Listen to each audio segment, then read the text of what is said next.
बऱ्याच जणांना कोबी हा प्रकार अजिबात आवडत नाही, पण तुम्ही जर असा नाश्ता खाऊ घालाल ना, तर ते कोबीचे अगदीच फॅन होणार आहेत.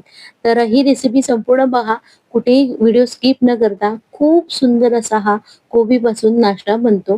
तर चला तर मग हा आपण कसा नाश्ता बनवतो ते पाहूया. इथे मी कोबीचा गड्डा घेतलेला आहे आणि बाहेरची पानं काढून त्याला स्वच्छ धुवून घ्यायचं आहे. आणि मी हे आता धुवून कट करून मी याला किसून घेणार आहे. तर तुम्हाला किसायचा कंटाळा आला असेल तर तुम्ही मिक्सरमध्ये याची बारीक फोडी करून चालू बंद या पल्स मोडवर तुम्ही हा कोबीचा गड्डा किसून घेऊ शकता. तर हा कोबीचा गड्डा मी आता इथे कापून घेत आहे छानपैकी. आणि ज्यांना हा कोबी आवडत नाही ना, ते अतिशय चवीने हा कोबीचा नाश्ता खाणार आहेत. तर इथे बघा मी किसून घेते आहे.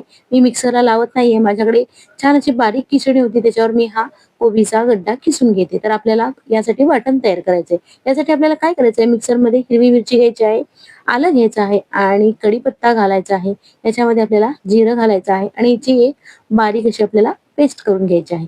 इथे बघा कोबी किसून झालेला आहे. त्याच्यामध्ये आपण जे बारीक केलेलं मिरचीचं वाटण आहे ते घालायचं आहे.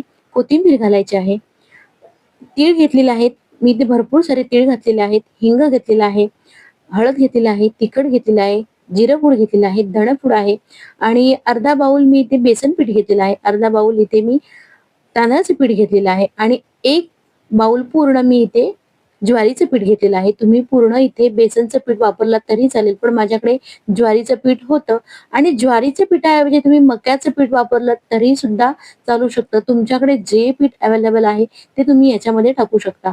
तुम्ही जर पूर्ण बेसनचं पीठ वापरलं तरीही चालेल. माझ्याकडे इथे ज्वारीचं पीठ होतं, त्यामुळे मी 1 वाटी ज्वारीचं पीठ टाकलेलं आहे. तर छान असं मळून घ्यायचं आहे. याच्यामध्ये कोणताही पाण्याचा अजिबात वापर करायचा नाही. न पाणी घालताच इथे कोबीच्या पाण्यामध्येच हे पीठ मळून तयार होतं आणि थोडंसं वरून वरून आपल्याला तेल घालून आपल्याला गोळे बनवून घ्यायचे आहेत. तर या प्रकारे असे मी गोळे बनवून घेते आहे. इथे मी आता रोल बनवून घेतले आहे. म्हणजे आपण जे कोबीच्या वड्या करतो ना आणि जसे रोल बनवतो ना, तसे आपल्याला रोल बनवून घ्यायचे आहे. तुम्ही कोणताही शेप देऊ शकता.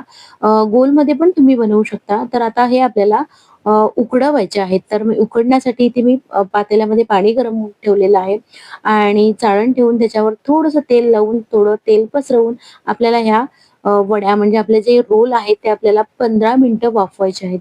हे छान वाफवून घ्यायचे आहेत आणि थोडं एक 10 मिनिटं हाय फ्लेमवर वाफवायचं आहे आणि एक 5 मिनिटं कमी आचेवर आपल्याला हे वाफवायचे आहेत. किती सुंदर असा वाफवून झालेला, एवढा सुंदर घमघमाट सुटला होता ना, खरंच तुम्ही जोपर्यंत ट्राय करत नाही ना, तोपर्यंत तुम्हाला ही रेसिपी अजिबात समजणार नाही. त्याच्यानंतर थोडं थंड झाल्यानंतर आपल्याला हे कट करून घ्यायचं आहे आणि मी या वड्या तुम्हाला आता तळून दाखवणार आहे. अतिशय कुरकुरीत छान बनतात आणि तुम्ही इथे शॅलो फ्राय किंवा डीप फ्राय करू शकता. पण शक्यतो डीप फ्राय करा.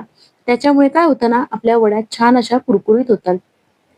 जास्त मोठ्या आचेवर आपल्याला ह्या वड्या तळायच्या नाहीत, नाहीतर बाहेरून कच्च्या आणि बाहेरून तळलेल्या आणि आतून कच्च्या अशा राहतील. इथे मी मीडियम आचेवरच ह्या वड्या तळून घेत आहे. तर थोडं 2 मिनिटं झाल्यानंतर या वड्या पलटायच्या आहेत. लगेच वड्या पलटायच्या अजिबात घाई करायची नाही, नाहीतर या वड्या तुटून जाणार आहेत. तर इथे कलर बघा, खूप सुंदर असा आपल्या वड्यांना कलर आलेला आहे आणि वड्या सुद्धा कुरकुरीत झालेल्या आहेत. तर ही रेसिपी नक्की तुम्ही ट्राय करा. लहान मुलांना तर अतिशय सुंदर रेसिपी आहे.